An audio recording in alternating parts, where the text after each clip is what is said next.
So like watching these finals games brought back so many memories of when the Thunder was in the finals Yeah, against the man. Heat, right? Yeah, And you have to get excited for what's going on with in Denver. Great fan base, and they deserve a lot of success and credit for supporting their team. sure. But we got up 1-0 on the Heat. You know what I mean? And so we know what that's like, and we know what it's like to be as a fever pitch in the city, and to watch that just like slip away. But one You thing think that it's gonna slip away? I don't know, but probably not. The Nuggets are damn good, but and the Heat have shown the inconsistency. But as a Thunder fan, it brings me back to when we were there, and now the Nuggets have a different history because like within a couple of years we were in the finals, and it's their first finals game, and it's been like 56 years, so completely different. But one of the things I think that makes us like really qualified as Thunder fans to look at drafts is our success in Hmm. our I'm seeing talent and hard work Shane, and, what's up? and development collide. And when those things collide, great things can happen. And when you watch like the Nuggets history, like yeah, they're at a great time, but you go back to like the year 2000, Hmm. they've had like three good draft picks, and they're like so obscure. It's like, well, Carmelo happened to fall to them because somebody made a mistake, Sure. you know. Then a second round pick turns into an MVP. You know, like it's really hard for them to be like, oh yeah, we know how talent and development and everything works. And I'm not saying we're like superior. It's just we've seen it happen over and over and over again. Yeah. So, which brings me to we're talking a lot about the draft and having this experience. Where do you think Chet Holmgren would go in this draft if he was alive in this draft? I think San Antonio Spurs would have to go with Victor, regardless. I don't think that they would think twice about that. So I would put him at number 2, hands down. Okay, so sitting at number two, right? If we had the number two pick in this draft, it would be very similar to how it was last draft, right? We Yes. had the number two and the number 12. So we already know, like, if we had the number two pick in this draft, who would we pick? Chet. Check. I If mean, he was in this draft, anybody would pick theoretically, in this anybody would hypothetical pick Chet. I situation. don't think there's Okay, I don't think there's a scenario that anybody would pass on Chet. but so this isn't in one draft, but in one rookie class, we're going to see both of these guys I compete know. for rookie It's of the year. crazy, bro. If both stay healthy, and we're hoping for that. My money is on Chet. I'll be honest with you, and this is why: is because he's going to have more of an impact on the team right away. Yes, the San Antonio Spurs could make a mid run for the play-in, but when you see Chet go out there and play the defense he's going to do, the play, and then all of a sudden the offense that gets thrown in there that he can play, this is unlike anything else. Like what we said the last year, our biggest weakness was giving up the offensive rebounds. That ends. I mean, Chet is going to be like gobbling up everything. And I think with that being said, is that then it becomes one of our strengths. And everybody's been so focused on, oh, we could probably win 5, 6 more games next year than we did the year before. And I respect what everybody's saying. But the reality is that this team is way better than that if Chet comes out and he's a candidate for rookie of the year. If Chet didn't come out, we'd be in line to maybe win 5 or 6 more games Yeah, with that's what I'm Chet. saying. That's just the linear like Right, improvement. That's not anything else added to Chet. right. And I understand people are like, well, you can't count on Chet to be healthy all year. I get it. But let's just say Chet plays 50 games next year. His impact in 50 games will be so significant that he will be still mentioned in Rookie of the Year, and he'll still be NBA first team all rookie team. That's how much of an impact he will still have. I think I was thinking about it with Chet, and this is something that's very hard to predict, and it's reckless. So we're gonna preface it with saying if he stays healthy, but I legitimately think there's a chance Chet could be an all-star as a rookie, and this is something that happens very So rarely. are you saying like he would be like a Tim Duncan level coming into the game? Like I here's the problem with saying Tim Duncan level, right? There's only one Tim Duncan, I know. I right? wasn't trying to like I'm But just saying like when Tim Tim Duncan Duncan was like came into the MVP league. level when he came in, and I think Chet could be in a situation where people look at him and they say immediately he's the second best player on both ends of the court for the Thunder, and because of that, the Thunder have made a leap to Hmm, 55 plus wins. wow. And they're like, who gets that second All-Star nod? Because you're going to get a second All-Star, and all of a sudden he leapfrogs the other players Well, in Giddy in and order for us J to Dub get in that the development. at the All-Star break, then we're going to have 3 months where we win 10 games each month. If we're going to have the opportunity to see Chet in the All-Star game, because we need to have close to 30 games won by the time the All-Star game happens. And Chet's going to have to be incredibly healthy, be playing at his peak game. But you know what? Like, this is not something that, like, I oh, believe, well, bro. I mean, I there you believe go. because you think about why the Thunder didn't play Chet at the end of the season, even though Chet was making it known that I think he was ready, right? But the reality is that if you keep this young man healthy, this year is going to be an outstanding year for him. You know, like this year could really propel us to the point where everybody's looking at us and saying, shit, Sam Presti did it again while we were all sleeping. Because, like, we've never seen a player in all the years of the Thunder. We've never seen a player with as much talent. I'll take that, Ryan. Blake Griffin, Wait, rookie year. I mean, here's the thing. This goes to, like, something we talk about all the time. When you're a certain height, right, you can play your game, right? Now, sometimes people think, oh, this guy's 6'9" and he fits the athletic build. Therefore, he will develop a game. And then you find out it's Kwame Brown. You know Sure. what I mean? Oh, And they yeah. didn't have game, but they had the athletic build. They fit the profile, but they, like, it's a combination. If you're that big, we knew people that were that big and they just didn't have game. But if you're that big and you're a killer, right, then you'll be able to be a killer at that height in the NBA. You might Sure. just be able to be a killer in college if you're a 6'6" killer. But if you're 6'9", 6'10", and what you see is like a player like Jokic out there, Sure. and he's like 7 foot, and it's like he's a killer, but he plays his game in a way that's different. But the thing about being his size is, if you have a different game, you can play it at Yeah. that height, right? That's the Sure. same thing with Chet. Chet is in a situation where he can play his game. Now the Yeah. question is, how much game does he have? But there's no doubt about, because of his height, he's going to be able to play his game, right? Now, And where I does want he to be end up honest. fitting? Let's talk about it though with Chet. Okay.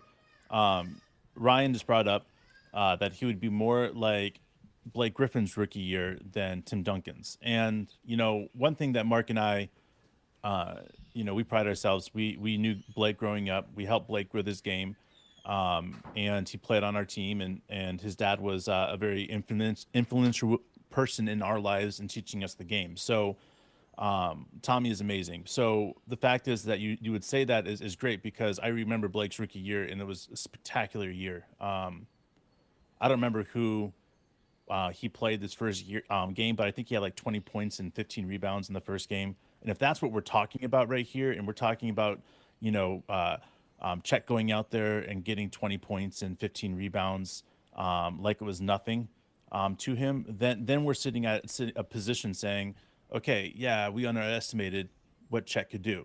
And the fact is that if there's anybody that we're underestimating right now in his potential game, I have to say it has to be Chet, because we seriously, even though we think we know how good he is, like there's no Richter scale on how good a player like Chet can be for the next 20 years if he stays healthy. And that's the thing, is that we have no idea. We can sit here and say, yeah. Chet's the future.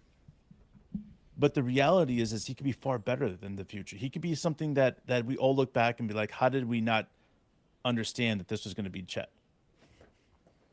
You haven't watched it, everybody. You should watch the 18 and under USA versus France, where Chet and What's up, Victor went Archie? head to head. Now, Victor had a hell of a game, but the thing about it is, you see when they're battling, which isn't all the time because Kenny Lofton guards a lot, Victor a lot, but you see yourself in a spot where you're like, these guys, like, they're in a spot where they are the only people who can really compete to stop each other, and they weren't really pitted to guard each other against each other much, but it was like, just like you just saw this ability where it's like, okay, they're gonna be playing against each other in the NBA, and they're gonna be running up and down the court, and you just kind of knew it. Yeah. And now we get to see this idea of them, and I get it. Like, Scoot is great. Brandon Miller is going to be have an opportunity to develop into an elite player. but I still think you put Chet in that number two. You have to. I mean, you have to. There's no And doubt we've been about it. obsessing about this upcoming draft, and it's easy to forget how excited we were about Chet during the draft. But But as you the know what's draft, crazy? yeah, Just think about this. Just think about this.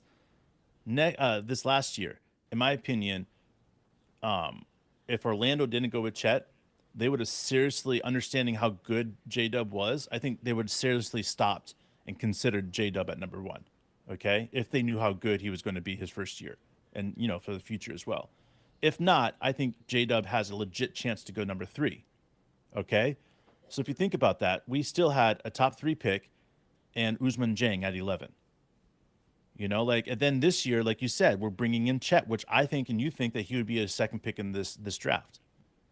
And you think about that and understanding, like, wait a second here. Now we're bringing in the 2 and the 12th pick in this draft again, like you just said. This is huge for this organization.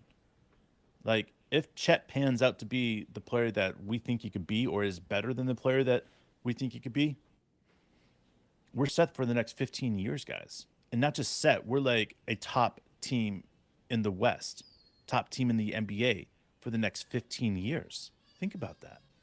Because there's no way we're going to let these guys go. Like, some of these guys, you develop these type of players, right?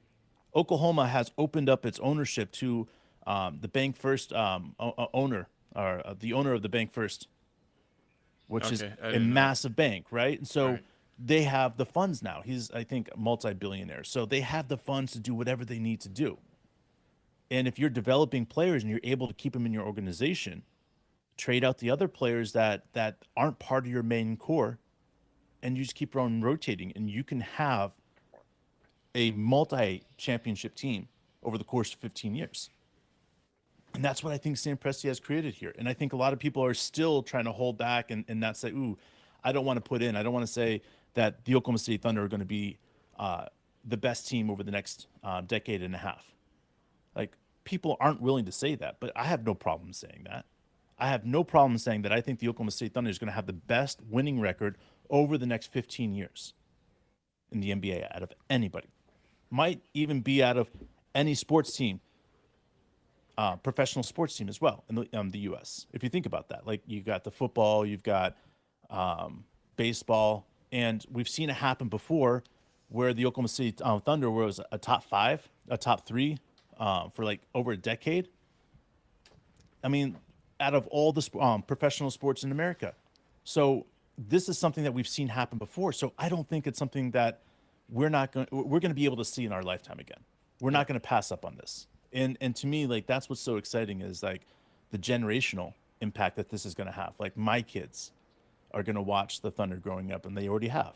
And then my grandkids are. And by then, my grandkids are starting to be born, which my daughter will be 30 years old by the time that this, complete teardown starts to occur, which I don't think it will be complete teardown. I think it'll be a more semi teardown. Yeah. And it will happen over a couple years, and it will just be able to revamp up again. Like, this is how the NBA is going to do. It's not going to be like you said, when a championship run is coming to an end, it's a complete clusterfuck. Like, we gave too much money here, we gave too much money here. The Thunder aren't going to do that. They're going to be able to trade these players and valuable assets and continue to get draft picks for the future. And just build that way, man. And it's brilliant. Yeah, dude. And keep adding, a player like the 12th pick to your team And sometimes roll the dice and get a pick like the Houston pick that ends up being a top 5 pick the next year, or like the Clippers or the Jazz pick, next year is lightly protected. So there's so many dice rolling here that Sam's done that are going to pan out for this team for the future. Right. And that's the really exciting part about it. And I think when we assess it, it's hard not to get too excited. And then you kind of take the overall look at what's happening in Denver. And it's a much bigger city, but it just it reminds us of what happened in Oklahoma City before. And like, it's going to come back. This attention, the national media, everybody just wanting to know what's going on with the Thunder. It's like, I keep hearing Ramona Shelburne articles or like video essays, and it's just like, about Jokic this, Jokic that. Like they're all gonna want to know, how did we go through this process, right? Sure. This is the stuff that they're gonna want to talk about later, and we've seen the groundwork laid, Yeah.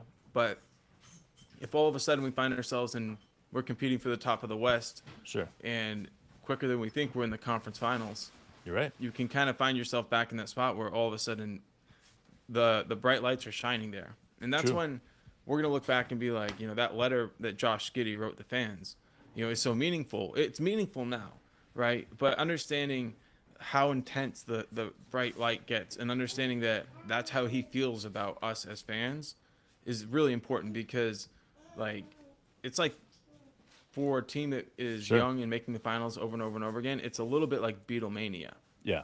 It can You're get right. to the point where the local reporters have no access because the national media is butting everybody out. And Yeah. that's why they always compete for these seats courtside. The reporters do, even when the team is bad, because they're hoping that when the team is good, they'll be able to keep those seats. But are you going to really be able to keep ESPN out of your seat? No. Bro, I want Denver to win.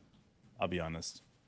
In a odd way, I don't like the hold the West has, or I should say, the California and Texas has on the West. I mean, I can't remember a time that a Texas or Los Angeles team didn't win the championship. If you won the West and you had to play as San Antonio or Texas, Dallas, Lakers, Golden State, I mean, it's ridiculous, man. Like, it would be good to see a West team break that chain right there. But as much as I want to see Denver do it, I really hope, I really fucking hope we can make it the first team in a while. Like, think about that. If we're able to break that, curse, I think that would be great. Like, Well, we saw like the East. It was for years and years and years. It was just the same teams. It feels like from the East. But then all of a sudden, you started seeing Milwaukee and Toronto. Those types of teams break Yeah. through. So I do think it's a new new level era. of parity, right? And yeah, understanding like, yeah, people are gonna want to know. Like we always talk about, who's gonna write the book about how the Thunder built this next generation of a championship, because that's what people want to know. Like once you get to the spot where you are in the finals, that's when people start digging. And we're seeing it happen now with Denver, and it's exciting. Like Jokic's story is great. yeah, By game 3, or maybe just next game, I expect a lot more Murray stories coming out. Murray's journey has been incredible, and it's kind of getting like lost in the background. But his return from ACL tear, and like honestly, man, like his ability to knock down shots when he gets on fire, I can't think of another player that felt more like NBA Jam yeah. than Murray in a long time. Like it's just like he can't miss. You know what? I was watching Joker in that first quarter, just observing how he was playing and really not taking a shot at all. I mean, at all. I thought about that, and I thought how, like, and everybody's going to laugh at me, and I'm okay with this, but I thought about Poku in that offense that we have, and how the ball is always flowing through his hand, and it's barely touching his hand sometimes, and it's passing around. And I think of the impact that Poku could have without ever taking a shot inside of the offense. Like you see Joker out there, and he's just like, he's doing all these things to get his teammates open. And I saw it last year, and it got me really excited until Poku got injured. But Poku would get the ball, and he would be making these moves to go this way, that way. And it was impressive. It got me stoked, man. Amazing. Yeah. Yeah. There's a level to his game where you're just like, it's pretty unbelievable. And if you're like sitting in a situation like the Heat, how do you handle it? Because the one thing I know for sure, and I've been saying this since like really the beginning of the Lakers series, is you can't double team Jokic. No. But the problem is that there's so many okay. I look at the Denver team as a big, nasty, they're going to throw the big guys at you consistently all the time.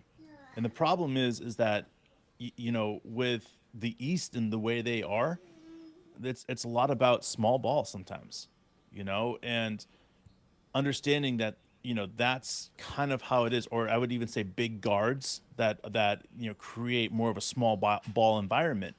And now you're seeing just a what I call consider bully ball going out there is like just running into people, smashing them over. And the cool thing is that Joker is just taking this like relaxed output on it. He's making it so Bam's impact is less effective on defense. And the thing about that is that that's how someone goes off for 50 points eventually in the series. And that's really hard to stop. I mean, I like how he is able to impact the game inside of the game, and especially if he recognizes that there's no way he's going to be able to score on a player, that he creates so many assists and so many hockey assists that they have to rearrange how they play him. And it's phenomenal, man. Like when you talk about a player's IQ and understanding the game, I think you have to understand that Joker has to be one of the top IQ basketball players of all time. Oh yeah, for and sure. it's beyond impressive. It's something that like I've appreciated for a while, but last night in recognizing that he was the best player on the floor at that time, that he didn't need to take a shot to dominate a game. Didn't need to take a shot to dominate a game. And I was blown away by it, man. Like again, it's beautiful, man. And that's why I get excited about Poku is because Poku doesn't need to take a shot to dominate a game. And yes, people are like, well, that's a poor comparison, but yes, I get it. It's because Poku's incredibly young still, and he still has a lot of game to understand and get to that point. But the reality is watch Poku how he passes the ball. Watch his assist. Watch where the ball's at and where his head's moving. I mean, he is a master of disguise passing that ball. And you see it, and then you have a few of those guys on this team. And then you see somebody like Joker just dominating, and then you're just like, holy cow, like what if we have 3 or 4 guys all clicking like this at one time? Like what team in the NBA is going to be able to stop that team? Because if we have 4 guys that are able to create this master of disguise as they're playing basketball, there's not a team in the NBA that's going to be ready for that.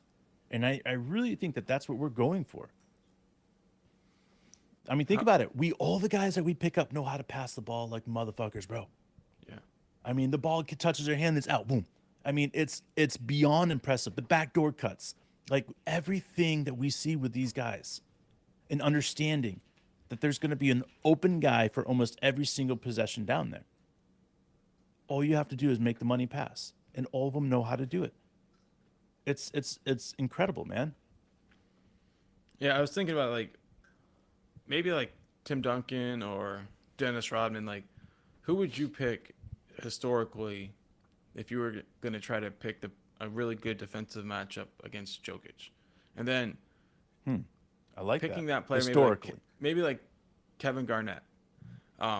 Take somebody who's like a alpha competitor, and then put him against Jokic in your mind, and put him in a 7-game series, and ask yourself, how would that player defend Jokic?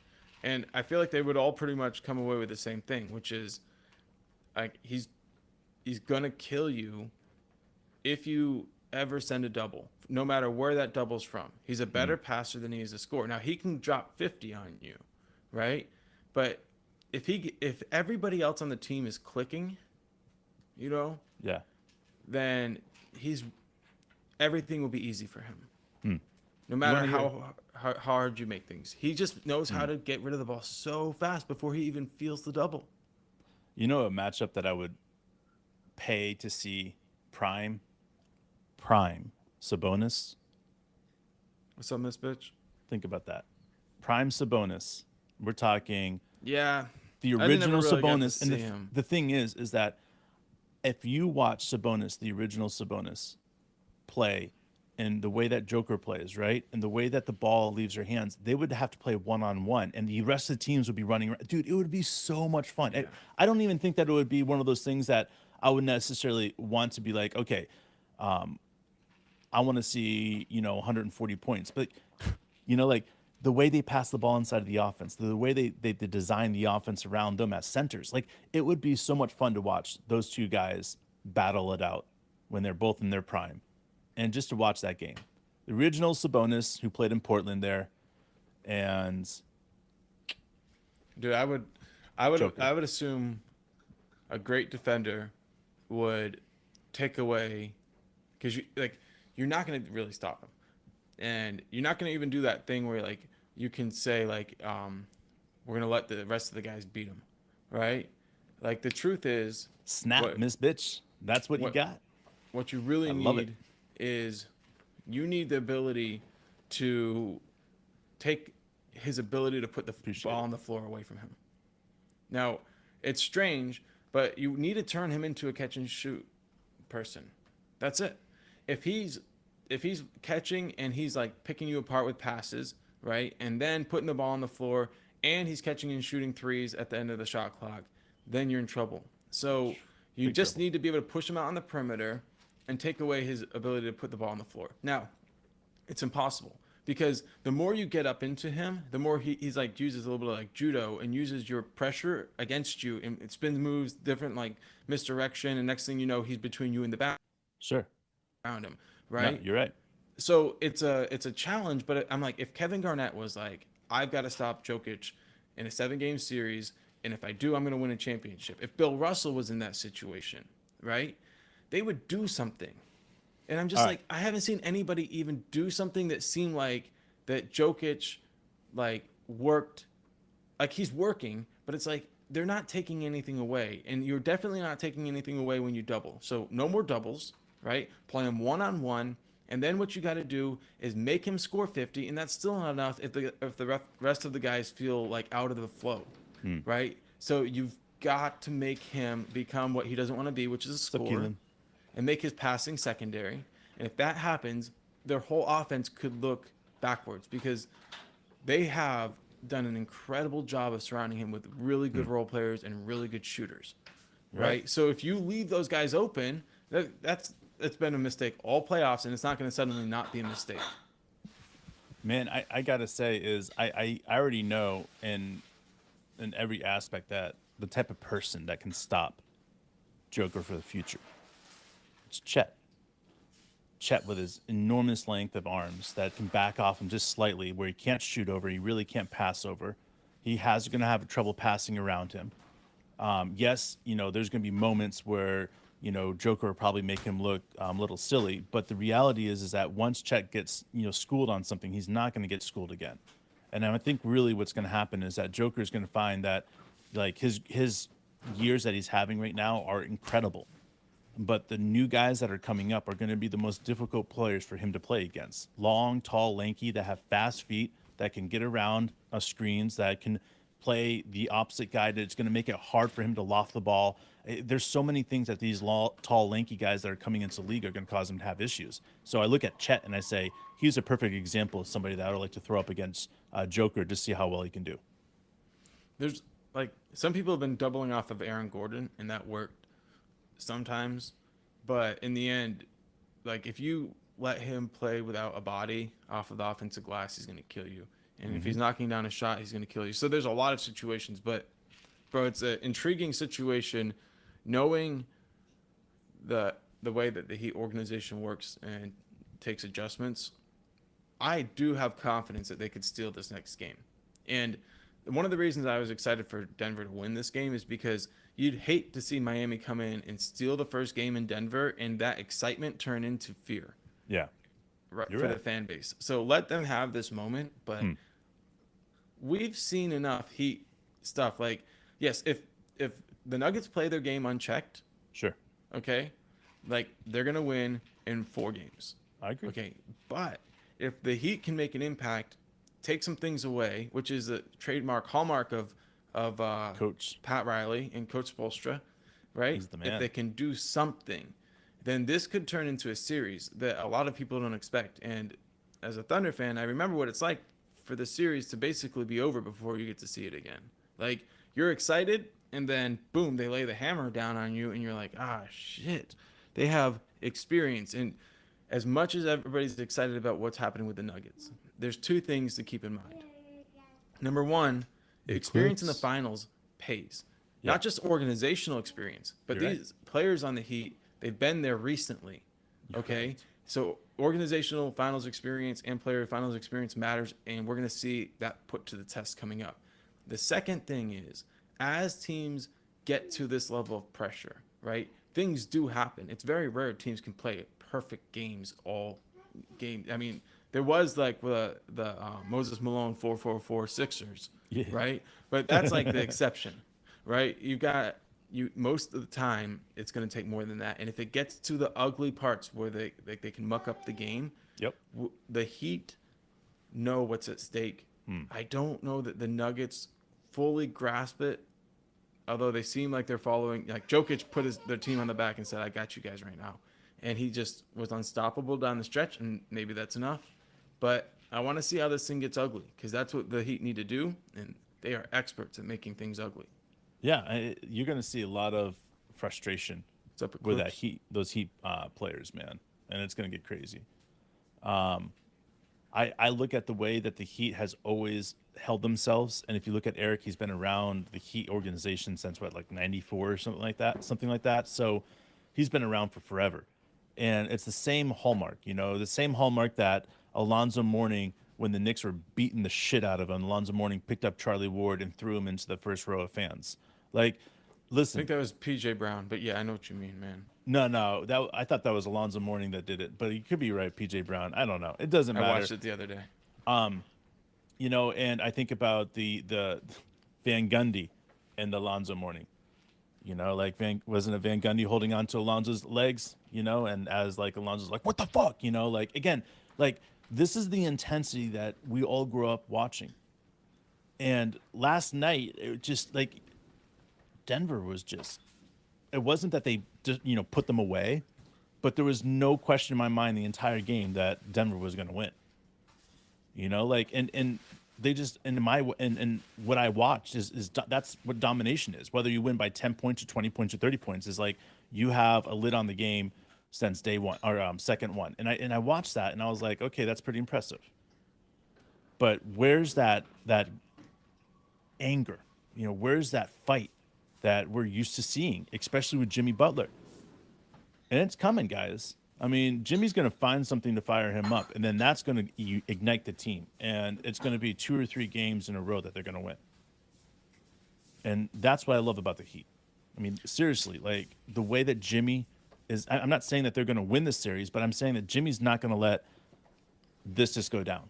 I mean, we all know who his real dad is. You know what I'm saying? So he is not going to let this go. So the Heat went straight to Denver the day after they won. The night they won against the Celtics. They didn't go home. Now, not going home, if you guys remember the finals, there was a situation with I don't know. Do you remember when Dirk won his first finals and it was this whole thing about like I only packed one set of clothes, right? Yeah. And it was because of like that's what the Heat had done to him with D Wade and everything. And I just had the sense with the way that they went straight to Denver, it was like that felt like to me like a Pat Riley move. Yeah. Not that other people wouldn't have done it, but it was like like Jimmy doesn't want to touch the Eastern Conference Final trophy, right? So he doesn't pick it up. I'll take the next one. Right, exactly. And I'm just bro, like that was baller, bro. I mean, like that to me was like, I'm not fucking content. I'm not celebrating. I'm not celebrating. This is, it's game time still.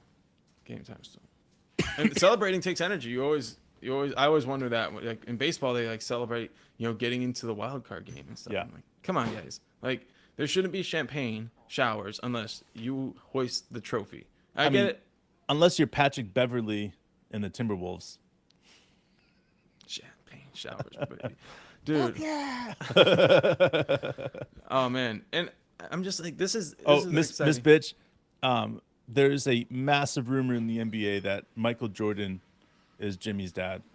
So I mean, a lot of people deny that, but at this point, is it even a rumor, or is it just it's just people saying it, and it's out there enough where it's kind of a joke, even with Shaq and Charles. So, I'm a big fan of what he can do. So why not? Let's see what happens, man. Maybe this isn't going to be a series, but I feel like if the Heat had won it, everybody would be already like, oh, this thing might be over for the Nuggets. So there was really like losing the first game in Denver, like the aren't behind the eight ball. No.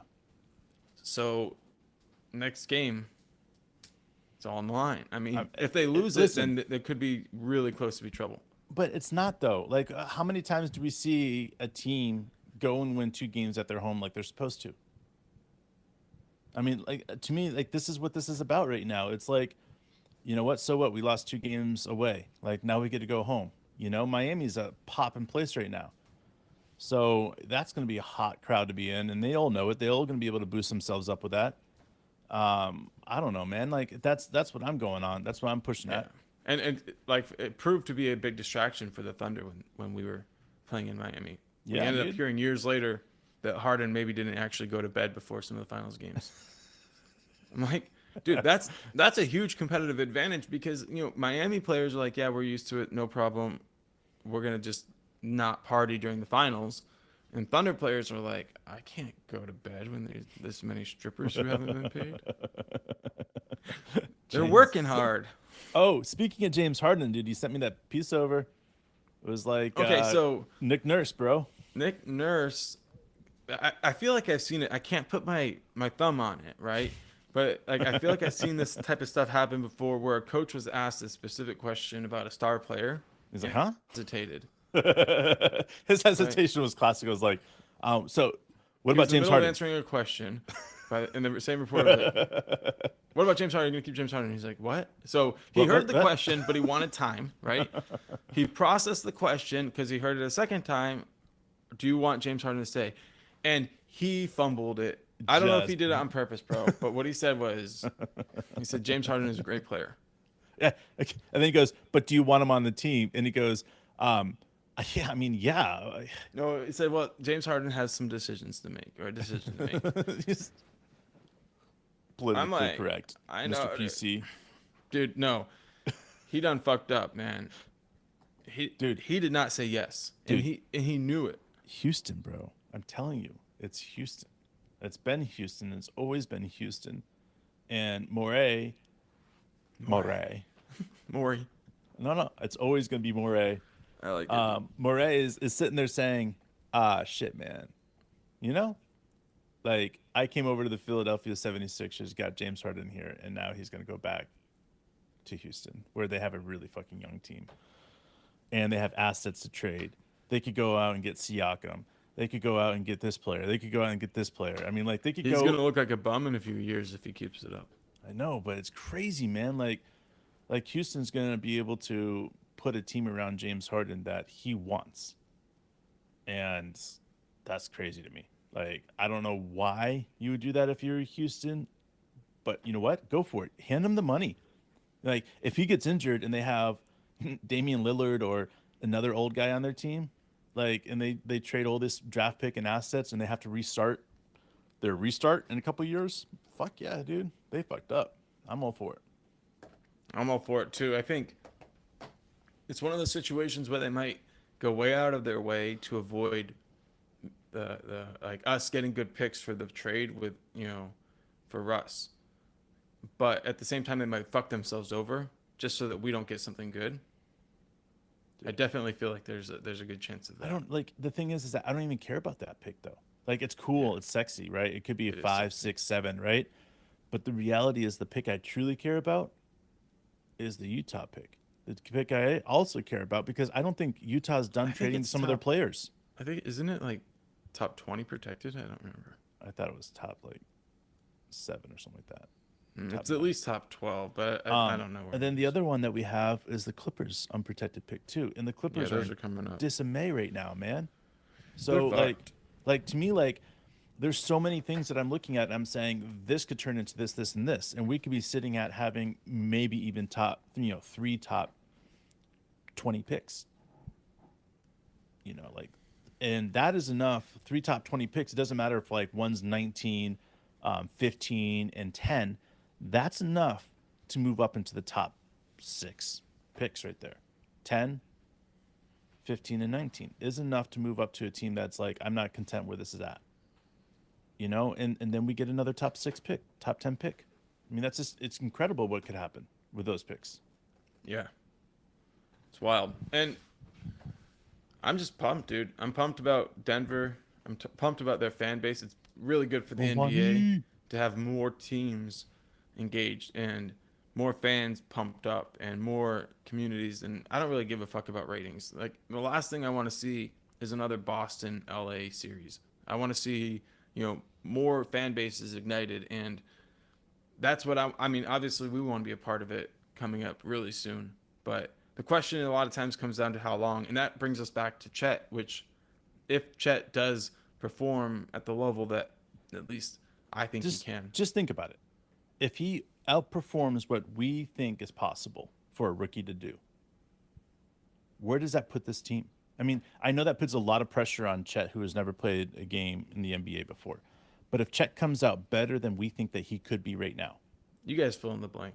what do you guys us. think? I mean, like, I want to know. 'Cause I want I to know know what what I you guys think. think. Because if I know Chet what comes I think, out, but people know what I think. if Chet comes out and he's seriously that much better than everybody thought he was going to be, could we win 15, 16, 17, 18 more games than anybody thought? Like, you guys need to fill in the blank, because I want to know, because I feel like sometimes I get so stuck on like my envision of what's happening with the Thunder and what could possibly be with this Thunder team, that like I'm like 55 wins is completely possible. But like, from 40 to 55 wins is a huge jump. Huge jump. Yeah, So I don't know. What's possible, guys? Look, man, anything's possible, especially when you add an improvement year for Jang, a healthy Poku, and then on top of that, JRE getting back to what he can be, a year of improvement or offseason improvement for JRE. We're 10 thick, J-Dub bro. getting better. Man, We're Shea 10 thick. can take it to the next level, and he knows it. And he will. And that will be the leader for everybody else. And one of the things that people look at, they're like, well, how are we going to get all these guys minutes, whatever? Coach Daigneault is, to me, the best in the league at development right now. And that's because he commits to giving the players put minutes. around himself. Right, but he also follows through. Some people, trust me, there's a lot of stupid voices in the Thunder media who really question his decision making, because we end up losing some games because we give young players opportunities. Yeah. Like, we could have won more games this season. We would have had a sacrifice development. That development ended up paying dividends when players went down with injuries late, but we still didn't stop giving players development, even when it went down to two-way players late in the season. Sure. We're still going there. That, to me, means everything. Now, we saw him in the one-game elimination really shorten his rotation, so he showed an ability to adjust, which we hadn't seen in a couple of years, because we'd been in development phase for a couple of years. Sure. So that, to me, says... But look at what he's done to the... Okay, his first year of coaching that defensive team, we saw a huge improvement in the defense. The second year was like, holy cow, we consider them a top half of the NBA, even though they're probably at like 16, 17 ranked for that year. But then this last year, it was like, holy shit, top 5 team in the NBA for defensive team. So when we say we feel like the Thunder are going to take that jump into the top 3 next year, it's just because that's where the progress is going. And I look at that and I say, we're the top 3 defensive team. With a player like Chet, with a player like Shea, J-Dub, Dort, our starting 5. And then we got the guys coming off the bench that are J. Will, JRE, Isaiah Joe, Usman Jang. Like, guys, we're so deep. It's not even funny. And the thing about it is that everybody always talks about keeping guys healthy. Well, when you're running 12 guys in and out in a game, you're allowing, Shea in the early games us to get wins and Shea not to go above 30 minutes. Those are crucial. Those are crucial to get guys back into playing game shape, so they're not going out there and overworking. So this is crazy, bro. Like, what we could be doing and accomplishing and rotating those guys in and out is the most impressive thing I think we're going to watch in a long time. I think sometimes we have an apprehension to get excited because we're like, well, this is our favorite team, and maybe we're too biased.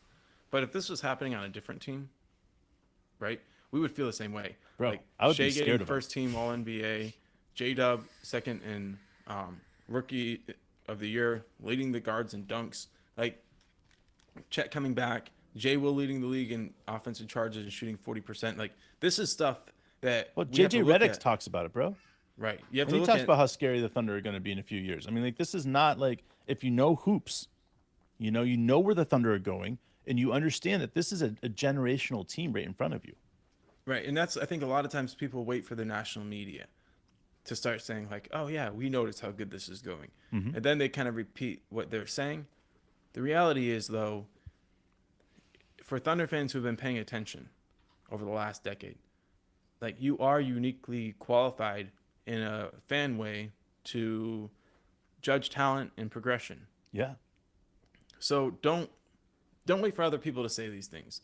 Like if you notice and you're like, well, yeah, these guys are elite and they're starting to get recognition. Like it's okay to like lose your fucking mind over this shit.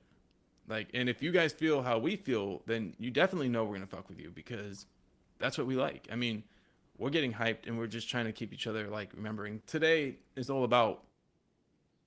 We kind of sometimes forget about Chet, and this is like y'all motherfuckers don't forget about Chet. Don't forget about Chet, man. What That's else, it. bro? I love it, man. Like, there's a lot of you guys that put some great comments out there. I've been talking to a guy named Just Junior about this draft, man. Listen, guys, I absolutely love the way that you guys all look at this draft coming up.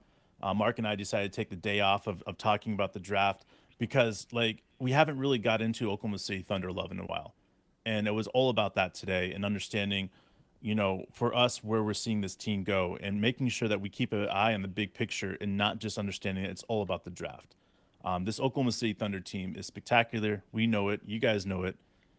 Man, it's fun times. It feels like deja vu all over again, baby. Let's get it. We'll see you guys next time. Love you guys.